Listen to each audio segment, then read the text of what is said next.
Assalamualaikum warahmatullahi wabarakatuh. Selamat pagi, masih di mata kuliah administrasi SDM. Di pertemuan kali ini kita akan melanjutkan materi mengenai administrasi rekrutmen dan seleksi. Di minggu sebelumnya kita sudah membahas mengenai rekrutmen. Di video ini kita akan membahas seleksi. Bagaimana kita akan lihat detailnya setelah slide ini.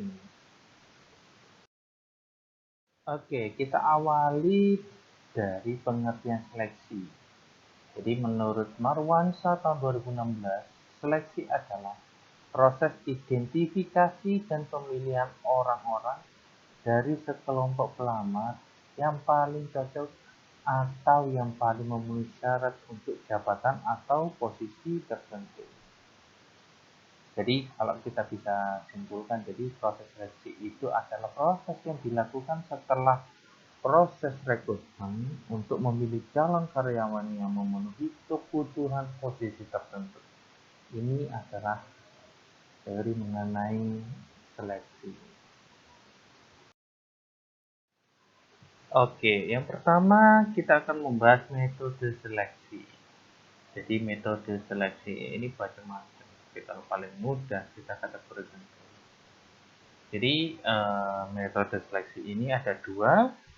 Yang pertama adalah metode non ilmiah, yang kedua adalah metode ilmiah. Jadi apa sih metode non ilmiah ini? Jadi metode non ilmiah ini adalah seleksi yang dilakukan di mana dasar untuk pemilihannya tidak didasarkan kepada kriteria atau standar apapun di spesifikasi jabatan, tetapi hanya berdasarkan kepada perkiraan pengalaman. Nah, ini jadi kurang objektif ya, kalau dari pengalamannya. Jadi metode ini merupakan seleksi yang mempunyai kelemahan, yaitu dia tidak mempunyai pegangan yang pasti atau yang tepat. Tidaknya biasanya seseorang itu masuk untuk menempati suatu jabatan. Ini metode non ilmiah. Yang kedua adalah metode ilmiah. Jadi seleksi ini pelaksanaannya berdasarkan kepada spesifikasi jabatan dan kebutuhan nyata yang akan diisi, dan pedoman ini didasarkan dari kriteria dan standar tertentu. Jadi metode ini berdasarkan ilmu pengetahuan yang diadakan, misalnya tes kepada calon karyawan, yang dimana nantinya hasil tes ini akan berpengaruh terhadap pengambilan keputusan apakah karyawan itu diterima atau tidaknya. Ini untuk metode seleksi.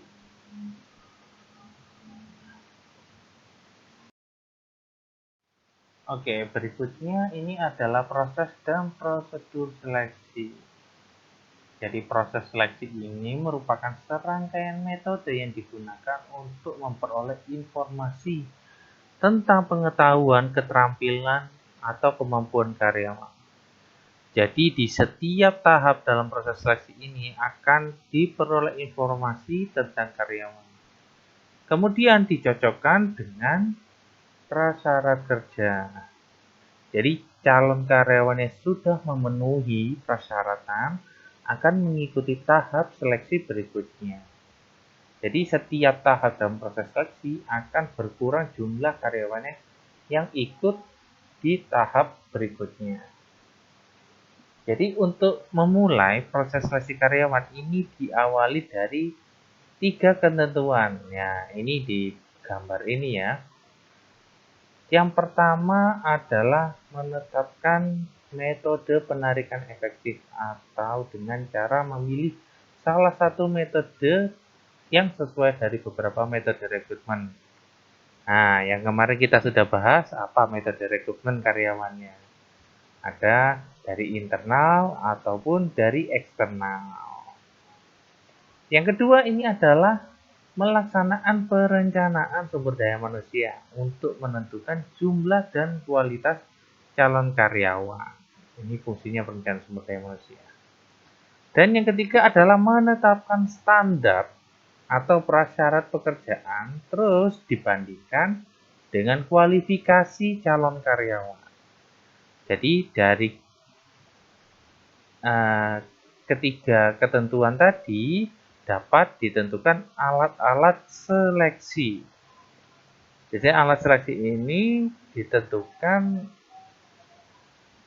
untuk mencapai apa ya? Jadi untuk mencapai calon karyawan itu berhasil dan mengikuti tahap orientasi sebagai akhir dari proses seleksi. Ini alat-alat seleksinya. Alat seleksinya ada apa aja? Ini ada penglambaran, ada tes psikologi, ada wawancara, dan ada lain-lain yang biasanya ada tes-tes tertentu untuk menempati di suatu posisi. Jadi biasanya ini perusahaan berbeda-beda ya dalam menentukan langkah-langkahnya. Ini contoh secara umum saja.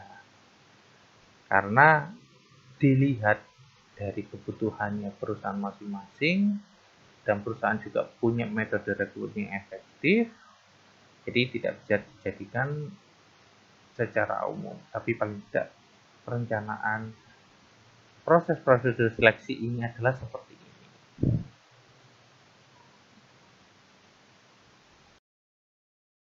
Oke, kita akan membahas mengenai prosedur seleksi. Ini kita mulai lihat dari alur kerjanya ya. Jadi, ada alur kerja, ada dokumen yang akan muncul ketika proses itu. Yang pertama ini dimulai. Jadi, HRD menerima surat lamaran yang masuk dari hasil pengumuman rekrutmen. Jadi, nanti dokumen yang muncul adalah surat lamaran calon karyawan. Ini yang dokumen yang akan diproses. Terus kemudian ada seleksi administrasi surat lamaran calon karyawan.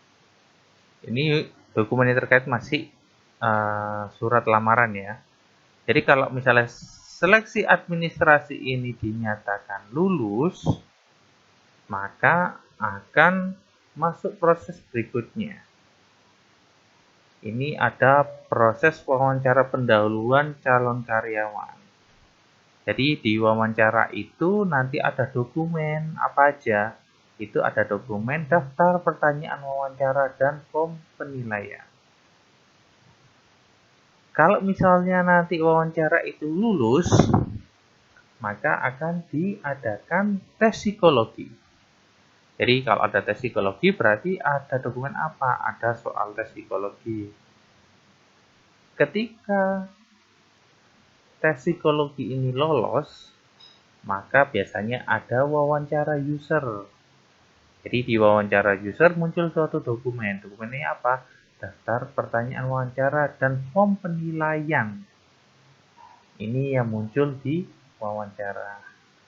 Jika user setuju, maka dilaksanakan tes kesehatan.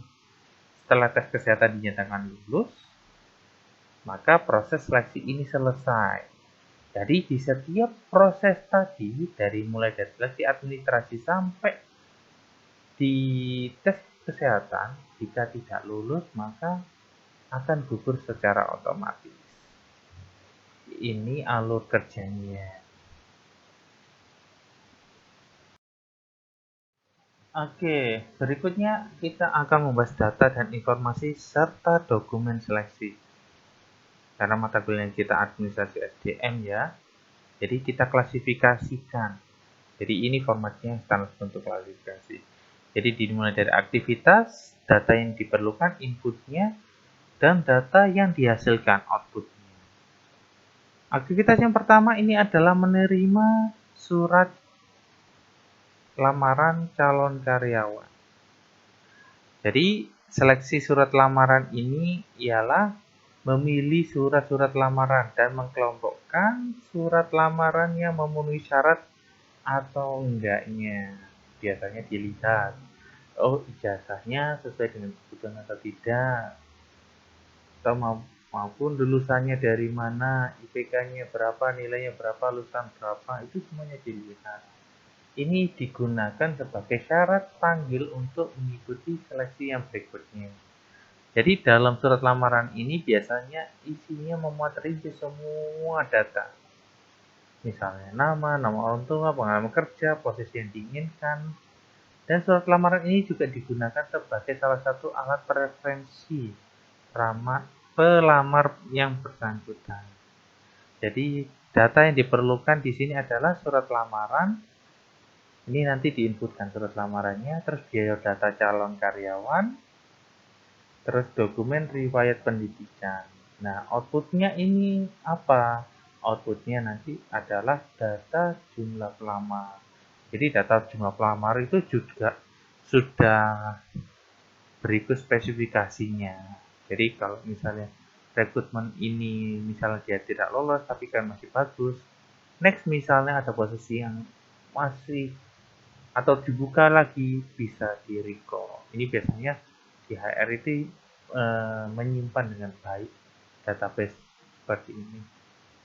Yang kedua, aktivitasnya adalah seleksi administrasi. Jadi data yang diperlukan hampir sama dengan data yang tadi, yaitu surat lamaran, biodata calon karyawan, terus dokumen riwayat pendidikan. Nah, ini digunakan untuk apa sih?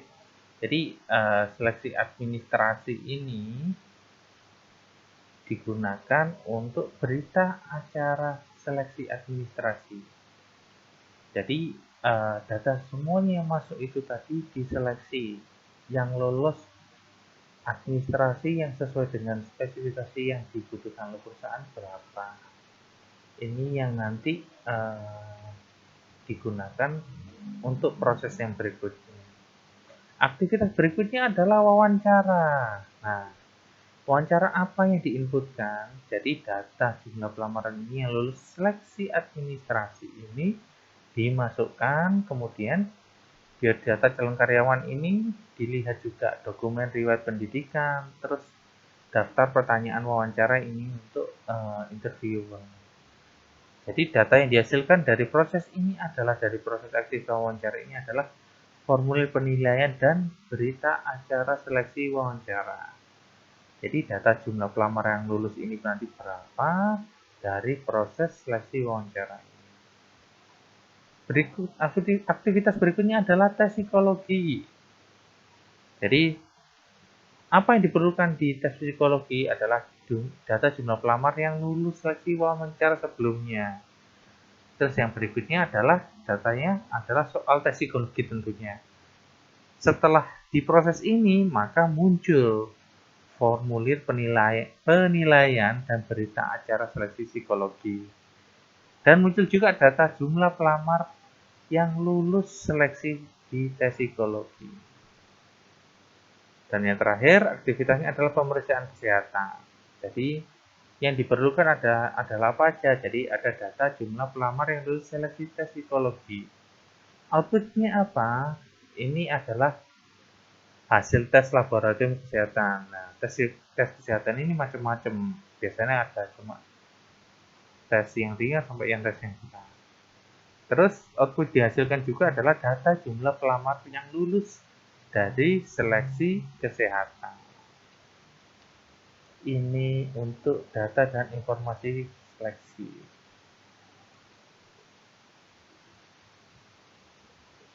Terus ada satu lagi sebenarnya wawancara ya, tapi wawancara kita tidak masukkan ke tabel sini data informasi dan seleksi karena memang untuk wawancara biasanya sifatnya personal dan tidak membutuhkan data input maupun output. Biasanya di sana ada input gaji, kalau dikasih case jadi tidak perlu dimasukkan.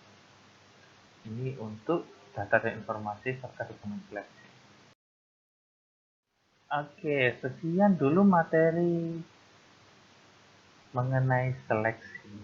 Jadi ini bukan jadi acuan baku setiap perusahaan di dalam proses seleksinya. Biasanya di semua perusahaan mengembangkan metode untuk seleksinya masing-masing tergantung dengan kebutuhan di organisasi perusahaan. Jadi paling tidak gambarnya proses seleksi secara umum seperti ini. Nanti kalian kalau misalnya bertemu dengan case yang di lapangan mungkin sedikit berbeda, itu sesuatu yang wajar karena biasanya perusahaan juga berimprovisasi di proses rekrutmen dan seleksi ini. Jadi sekian dulu materi dari seleksi. Assalamualaikum warahmatullahi wabarakatuh. Selamat pagi semuanya.